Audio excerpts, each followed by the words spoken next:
Hello, Shantha பாட்டி பேசுகிறேன். யாரையும் விட்டு வைக்காது இயற்கை. பாவத்தின் சம்பளம் உண்டு. பாவத்தின் சம்பளம் ஆறு பசங்க. நம்ம பெக்கிற பசங்க, நம்ம பேர பசங்க தான் நம்ம செய்கிற பாவத்தின் சம்பளம்.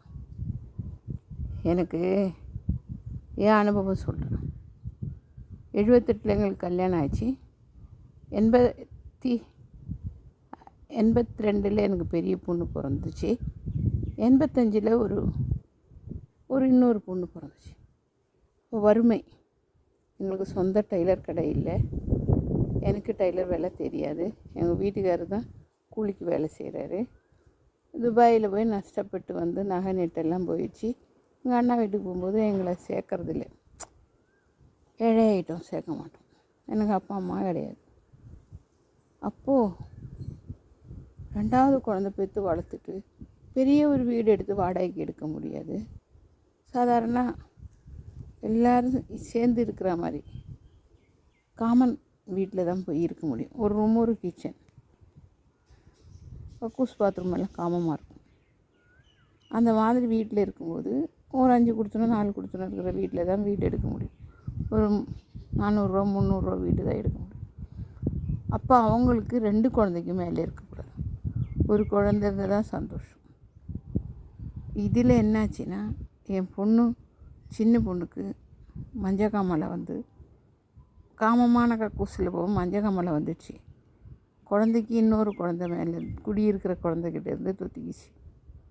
நாங்கள் ட்ரீட்மெண்ட் பண்ணோம். அவங்களுக்கு வறுமை. இந்த 2 குழந்தைய வச்சு நான் வேலைக்கும் போக முடியாது. அப்புறம் இந்த குழந்தைக்கு இந்த மஞ்சக்காமலை தொத்திடுச்சு. அது பிஏ ஆயிடுச்சு. அது இதயத்தை வெங்க வச்சிச்சு. என்னென்னமோ ட்ரீட்மெண்ட் அப்புறம் பண்ணோம். 12 வயசில் அந்த குழந்தை இறந்து போகுது. 7வது படிக்கும். அப்போ சரியான ட்ரீட்மெண்ட்டுக்கு எங்களுக்கு வசதி இல்லாத போச்சு. அப்போ இந்த ஒரு பொண்ணை நல்லா படிக்குது. இதுக்கு உள்ளர என்ன ஒரு தப்பு செய்துட்டேன். 3வது முழமாயிட்டோம். அப்போ அதை ஆஸ்பத்திரியில் கொண்டு போய் கயமிசிலா அபாஷம் பண்ணும்போது அது ஒரு ஆம்பளை குழந்தை. 4 மாதம் ஆகிட்டு தான் அபாஷம் பண்ணது. நான் இறந்து போயிட்டு இருப்பேன். எப்படியோ அபாஷம் பண்ணி அந்த கொஞ்சம் காசு ஒரு 600 தருவான். அதை வச்சு வீட்டுக்கு செலவுக்கு வச்சுக்கலான்னு பண்ணேன். அப்படியெல்லாம் கஷ்டப்பட்டு கடை வச்சு ஏதோ கொஞ்சம் முன்னேறி இருக்கும்போது தான் இந்த பொண்ணு இறக்குது. இறந்த பிறகு அதை வச்சு சாமி கும்பிடுவோம், எல்லாம் செய்வோம். அப்போ அவள் சொல்லுவாள், என்னோட நல்லா டாக்டர்கிட்ட கொண்டு போய் என்ன காப்பாற்றிருக்கலாம்ல, எனக்கு ஏன் இந்த அளவுக்கு ஆயிடுச்சு, எங்கள் அறியாமல் பணம் இல்லாமல் அப்படின்னு அந்த பொண்ணு எங்ககிட்ட சொல்லும்.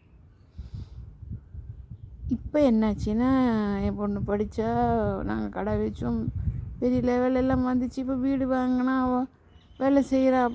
ராமச்சந்திரா வேலை செய்ய பெரிய இது இல்லை ஆச்சு. அப்போலையில் வேலை செய்யுது. என் பொண்ணு கல்யாணம் ஆனால் அந்த வாழ்க்கையும் சரியாமையில. அப்போ நான் சொன்னேன், வேணாடி, இந்த குழந்தைய அபாஷம் பண்ணி டைவர்ஸ் பண்ணிக்கலாம். இவன் ஒரு சோம்பேறி, வேண்டாம், நம்மளை ஏமாற்றிட்டாங்க. அப்படி 50,000 கொடுத்ததில் 30,000 தான் திருப்பி கொண்டு வந்தா. சரியில்லை அவங்க அப்படின்னு. இல்லைம்மா, எனக்கு இப்போ 30 வயசு ஆகுது, அபாஷம் பண்ணா இன்னைக்கு குழந்தை பிறக்காது, நான் இந்த குழந்தைய வச்சு பொழைச்சிக்கிறேன்னு பொழைச்சிக்கிறேன். இப்போ அந்த பையன் 9வது படிக்குது. சொல் பேச்சு கேட்குறதில்ல, எல்லாத்தையும் உடைக்கிறான். நாங்கள் ஆஸ்பத்திரியில் கொண்டு போய் வேணா செக்கப் பண்ணால் பைத்தியம் கீத்தியம் எதுவும் கிடையாது. அப்போது உடைக்கிறது இல்லாத தமிழில் நீ என்ன கெட்ட வார்த்தை பேசுகிறோமோ அத்தனையும் அந்த பையன் பேசுகிறான். பொருள் எடுத்து அடிக்கும் போது அந்த பொருள் வந்து நம்ம மேலே விழுது. இப்போ கரண்டு பில்லு இந்த ஒரு 2 மாதத்துக்கு 6,000 சில்லற. அவன் அந்த ஏசி இந்த ஸ்கூல் வெக்கேஷனில் ஓடிட்டான். எந்த பொருள் இடத்துல அங்கே போடுறது, இங்கே போடுறது, ஏசி ரிப்பேர் பண்ணுறது, வாஷிங் மிஷின் ரிப்பேர் பண்ணது, கேட்டேன்னா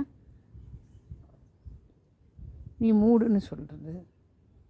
மரியாதை இல்லை.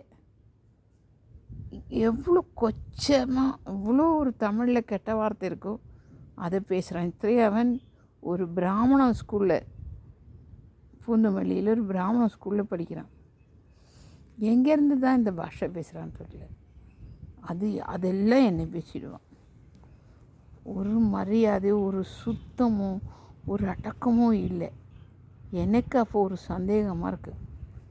நான் அந்த அபாஷம் பண்ணதும் அந்த குழந்தைய நல்லா கவனிக்காதது அன்றைக்கி எனக்கு வறுமை அந்த பாவத்தின் சம்பளமாக இருக்குமோ